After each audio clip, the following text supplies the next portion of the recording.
আরফা'না লাকা যিকরাক, তাদের সম্মান মর্যাদা যেন আল্লাহ আরো বাড়িয়ে দেন, বলেন আমিন। এখানে বসা আছেন পাবনা দারুল আমান ট্রাস্টের প্রতিষ্ঠাতা, বিশ্ব ইসলামী আন্দোলন বাংলাদেশ জামাত ইসলামীর কেন্দ্রীয় কমিটির নায়েবে আমির, ইসলামিক চিন্তাবিদ, মুফাসসির কোরআন, বারবার নির্বাচিত সংসদ সদস্য, পাবনা গণমানুষের আপনজন মরহুম শহীদ আব্দুস সোবহান আতালাল্লাহু উমরাহু ওয়া বারাকাল্লাহু ফি হায়াতি, তার কবরটা আল্লাহ জান্নাতুল ফেরদাউস যেন বানিয়ে দেন, বলেন আমিন। তার সন্তান এখানে বসে আছেন আমার শ্রদ্ধাভাজন বড় ভাই, আল্লাহ তার পরিবারস্থ লোকদেরকে ধৈর্য ধারণ করা সাবরে জামিল যেন দান করেন। এই ময়দানে যিনি কথা বলতেন নন্দিত মুফাসসির কোরআন, আন্তর্জাতিক খ্যাতি সম্পন্ন ইসলামী আন্দোলন বাংলাদেশ জামাতি ইসলামীর কেন্দ্রীয় নায়েবে আমির, সাবেক সংসদ সদস্য শহীদ আল্লামা দিলওয়ার হোসাইন সাইদি রহমতুল্লাহ আলাইহি। 3টা বছর আমার সৌভাগ্য হয়েছিল তার সাথে অনেক সময় কাটানো। তিনি 1 নম্বর জেলে ছিলেন, আমি 4 নম্বরে ছিলাম, পাশাপাশি দেওয়াল আমাদের খালি মাঝখানে একটা। সহবত পেয়েছি, সময় পেয়েছি, তার কাছে উপদেশ পেয়েছি। আল্লাহ যেন আমার প্র্যাকটিক্যাল লাইফে এগুলো মেনে চলার তৌফিক দান করেন। এখানে এতক্ষণ যারা কথা বলছিলেন পাবনা জেলার শ্রদ্ধাভাজন ডিসি সাহেব, এসপি সাহেব, টিওনো সাহেব, এ থানার সম্মানিত অফিসার ইনচার্জ ওসি সাহেব সহ পুলিশ সদস্য ভাইরা, সামনে বসা মুসলমান ভাইরা, আশপাশে যারা আছেন সম্মানিত মা এবং বোনেরা, প্রাণ প্রিয় পাবনাবাসী, গত বছর এই ময়দানে আসার 1 ঘন্টা আগে আমাকে রাস্তা থেকে আপনারা ফেরত দিয়েছেন। যারা ফেরত দিয়েছিলেন কোথায় আপনারা? কাযালিকা আখযু রাব্বিকা ইযা আখাযাল কুরা ওয়া হিয়া যালিমা ইন্না আখাযাহু আলীমুন শাদীদ। সূরা হুদের 102 নম্বর আয়াতে আল্লাহ জানিয়েছেন, হে নবী, এইভাবে করে আমি যারা পাপিষ্ঠ তাদেরকে পাকড়াও করি, আর আমার ধরা বড় শক্ত ধরা, কারণ তারা জালেম ছিল। এই জন্য পৃথিবীতে সবচাইতে বড় জালেম হচ্ছে কোরআনে কারিমের কাছে না আসা। আমান আযলামু মিম্মান ইফতারা আলাল্লাহিল কাযিবা ওয়া হুয়া ইউদআ ইলাল ইসলাম আল্লাহু লা ইয়াহদিল কওমাজ জালিমিন। সূরা সফের ভেতরে আল্লাহ জানিয়েছেন, আমি আল্লাহর দৃষ্টিতে সবচাইতে বড় জালেম ওই লোকটা যাকে ইসলামের দিকে ডাকা হয় কিন্তু সে আল্লাহকে মিথ্যা প্রতিপন্ন করে। এই 15.5 বছরে এটা সবচাইতে বেশি ছিল। বলেন তো, আমি যতদিন কোরআনে কারিম হাতে নিয়ে আপনাদের ডাক দিয়েছি, আমার বাবার দিকে ডেকেছি, আমার দাদার দিকে ডেকেছি, আমি তো কোরআনের দিকে ডাকতাম, আর আমি আন্দাজে ডাকি না, আমি বুঝে শুনে ডেকেছি। কুল হাদিহি সাবিলি আদউ ইলাল্লাহ আলা বাসীরাতিন আনা ওয়া মান ইত্তাবা'আনি ওয়া সুবহানাল্লাহি ওয়া মা আনা মিনাল মুশরিকিন। সূরা ইউসুফের 108 নম্বর আয়াতে আল্লাহ জানিয়েছেন, নবী আপনি বলুন এইটাই আমার পথ। এই আশ্চর্য কথা বলেন কেন? কথা বলা যাবে না, যেখানে আছেন ওইভাবে থাকবেন। যারা দাঁড়িয়ে আছেন, বসে আছেন, দরকার হয় বিভিন্ন জায়গা আছে, শুয়ে পড়েছে, কথা বলবেন না। কোরআন শোনার আদব, কথা বলা যাবে না। ফাসতামিউ লাহু ওয়া আনসিতু, চুপ থাকা লাগবে, মনোযোগ সহকারে শোনা লাগবে। এটা কি গানের অনুষ্ঠান? এটা ইবাদত চলছে এখন। দেখেন না কিভাবে বসে আছে। আল্লাহ তাআলা জানিয়েছেন, ওয়াইদা সামিউ মা উনজিলা ইলার রাসূলি তারা আয়ুনাহুম তাফিদু মিনাদ দাম'i মিম্মা আরাফু মিনাল হক। হে নবী, আপনার কাছ থেকে যখন কোরআন ওরা শ্রবণ করবে, যারা বুঝবে এর মর্ম মানিগুলো কি আল্লাহ বলতে চায় আর আমি কি করি, তখন দেখবেন ওদের চোখ দিয়ে মনের অজান্তে পানি বের হচ্ছে। এখানে কোরআনের আলোচনা ভালো করে শোনেন। কষ্ট হচ্ছে, কথা বন্ধ বলা যাবে না, সহ্য করে। ধৈর্যের ফল মিঠা হয়, একটু ধৈর্য ধরেন ভাই। পাবনাবাসী আল্লাহ রাব্বুল আলামিন আয়াত দিয়ে জানিয়েছেন, হে নবী আপনি বলুন আমি আল্লাহর দিকে মানুষকে ডাকি, এইটাই আমার পথ। আর আমি আন্দাজে ডাকি না, আমি বুঝে শুনে ডাকি।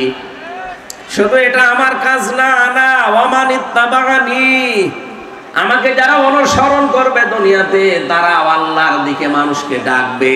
এ ঘোষণা কার? বিশ্ব নবীকে দিয়ে আল্লাহ এটা বলিয়েছেন যে আপনি বলেন আপনার অনুসারীদের প্রথম কাজ তারা আল্লাহর দিকে ডাকবে। হ্যাঁ আমি জানি আল্লাহর দিকে ডাকতে গেলে কোরআনে কারীম দিয়ে আপনি ডাকবেন, দেখবেন আপনার প্রতি বিপদ আপদ মুসিবত আসতে থাকবে। অনিরব্বিকা ফাসবির, আপনার রবের জন্য আপনি যখন ধৈর্য ধারণ করবেন, জোরে বলেন সুবহানাল্লাহ। সেই ধৈর্যটার সামনে নিয়ে আল্লাহ আমাদেরকে তিনটা বছর ফাঁসির ওই কন্ডেম সেলের ভেতরে ওই জালেমরা রেখেছিল। আল্লাহ ধৈর্যও দিয়েছিলেন, কারণ 3টা বছর ওরা আমাকে যোগাযোগ করতেও দেয়নি। বাইরে কারা আছে কারা মরে গেছে আমি তাও জানতাম না, কারণ আমার মামলা দিয়েছে একটা ঠনকো মামলা। অথচ রাখতো আমার এই মার্ডার মামলার আসামি যেখানে থাকে ওই কন্ডেম সেলের ভেতরে। খাওয়া দাওয়া ঠিক মতো দিত না, কষ্ট এত বেশি দিয়েছে। এমনিতেই মানুষ যোগাযোগ বিচ্ছিন্ন হয়ে গেলে লোকটা পাগল হয়ে যায়। আপনারা আয়না ঘর থেকে যারা বের হয়ে আসে বাস্তবে চেহারার দিকে তাকবেন, লোকটা কিন্তু এলোমেলো করে তাকায়। আমি বহু মানুষকে মাটির নিচে পেয়েছিলাম যারা নিজের নাম পর্যন্ত জানে না।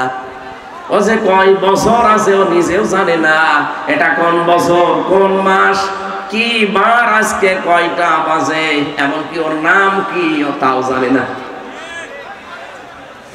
বছরের পর বছর একটা মানুষ এভাবে পড়ে আছে কবরের মতো জায়গায়। কবর যেরকম ঠিক ওই রকম জায়গায়, এরপরও কবরে তো আর শিকল দিয়ে বাঁধা থাকে না, কিন্তু আয়না ঘরে আমি দেখেছি শিকল দিয়ে পা বেঁধে দিতে। এ কঠিন অবস্থায় মাঝে মাঝে কারারক্ষীদেরকে যারা যেত বলতাম ভাই কোরআন শরীফ এনে দেন। ওনারা বলতো আপনাকে আমরা বঙ্গবন্ধুর জীবনী এনে দেই। বঙ্গবন্ধু জীবনী পড়ে আমি করবো। এরপর ওরা দিত বঙ্গবন্ধুর আত্মজীবনী, বঙ্গবন্ধুর ছেলেবেলা, বঙ্গবন্ধুর চীন সফর। বাধ্য হয়ে শেষ পর্যন্ত একদিন বলেই ফেলেছিলাম যে ভাই আপনার কাজ পান না, বই নিয়ে আসতে বলি, তাফসিরের বই কোরআনের বই, আর আপনি নিয়ে আসেন আল্লাহর ওলির জীবনী। আপনার যদি সাহস থাকে তা আপনি, আমি জেল থেকে বলছি অথবা আমি মেজর ডালিম বলছি আমার ফাঁসি চাই, এই বইগুলো একটু এনে দেন। ওইসব বই পড়তে নেই। মাঝে মাঝে আমি খবর পাঠাতাম কারারক্ষীদেরকে দিয়ে। মাজলুম জননেতা বাংলাদেশ জামাত ইসলামের কেন্দ্রীয় ভারপ্রাপ্ত সেক্রেটারি জেনারেল ছিলেন জনাব এটিএম আজহারুল ইসলাম, উনি আমার পাশের বিল্ডিং এ ছিলেন। ওনারে বলতাম ওনার কাছে যে বলবেন আমির হামজা বই চেয়েছে তাহলে আপনাকে বই দেবে। উনি মাঝে মাঝে অনেকগুলো বই আমাকে পাঠাতেন। বিশেষ করে কারাগারে রাত দিন জায়নাবাল গাজালির লেখা, এটা আমি প্রায় 7 বার পড়েছি এই 3 বছরে।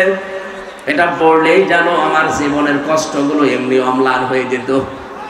তারা একজন মহিলা, কি করেছে তারা ইসলামের জন্য, আর আমি একজন পুরুষ মানুষ। আলহামদুলিল্লাহ শুকরিয়া আদায় করছি, গতকাল আমাদের মুসলিম উম্মার একজন মাজলুম বোন ডক্টর হাফেজা আফিয়া সিদ্দিকা জালেমদের কারাগার থেকে আল্লাহ তাকে কালকে মুক্তি দিয়েছেন। আলহামদুলিল্লাহ। ভাই এক কথা বলছেন,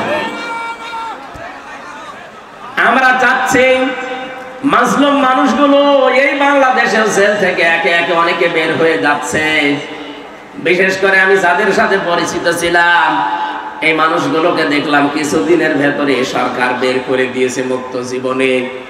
জনাব লুৎফুজ্জামান বাবর একজন, গিয়াসউদ্দিন মামুন ভাই একজন, এরপরে মাওলানা জসিমউদ্দিন রহমানী একজন। সব মাজলুম। আমরা চাই এখান থেকে দাবি তুলতে, এই বাংলাদেশে মাজলুম জননেতা জনাব এটিএম আজহারুল ইসলামকেও মুক্তি দেওয়া হোক। এই কারা চান দেখি? লিল্লাহে তাকবীর।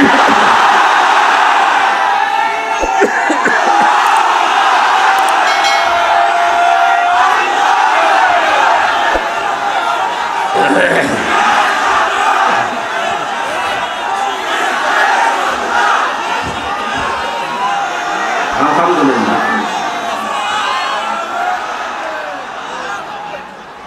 এই কথা বোঝা লাগবে। এ মুক্তি আমি এমনিতে চাইনি। কোরআনে কারিমের সূরা ফাতাহ 18 নম্বর আয়াতের তাফসীর আমি আজকেও পড়ছিলাম। এখানে আওয়াজ হয় বেশি, কি সমস্যা কি? এখানে কেউ দাঁড়িয়ে থাকবেন না ভাই, সবাই বসে পড়েন। আপনারা কি আরম্ভ করেছেন? বেয়াদবি হয়ে যাচ্ছে। আল্লাহর রাস্তায় কথা বন্ধ করেন ভাই। খুব গুরুত্বপূর্ণ মেসেজ আজকে আছে, একটু সময় দেন। আমি এমনিতে অসুস্থ। এই একটা মাহফিলের জন্য আমার আজকে প্রায় যাওয়া আসা মিলে 2000 কিলো রান করা লাগছে। কোথায়? চট্টগ্রাম বিভাগে ছিলাম, আজকে এসেছি আবার কালকে চট্টগ্রাম বিভাগে। সবগুলো তাও দিনের বেলা। আপনাদের এই শুধু একটা পাবনার মানুষের যেহেতু আসতে দেয় না, এবার কে বাধা দেয় এইটার জন্য এসেছি। এবার তো কেউ মাইকও কেটে নেয় না, সামনেও দাঁড়ায় না, জালেমরা সব পালিয়েছে। আপনার ছেলেকে আপনার মেয়েকে আমি যেহেতু এখনো পর্যন্ত এরকম বয়সে আছি, এজন্য আমার এই চোখে আমি যা দেখতে পাচ্ছি তাই আপনাকে শোনাচ্ছি। যারা মানুষকে সৎ এবং যোগ্য করে গড়ে তুলতে চায়, আপনার ইমানি দায়িত্ব হবে এখন আপনার ছেলে মেয়েকে ঠিক তাদের কাছে নিজে হাত ধরে দিয়ে আসা। নয়তো শেষ বয়সে আপনাকে বৃদ্ধাশ্রমে থাকা লাগবে, অথবা আপনার ছেলেকে দেখবেন বিভিন্ন নেশা ভান করে আপনার সামনে এসে উল্টাপাল্টা গালিগালাজ করছে।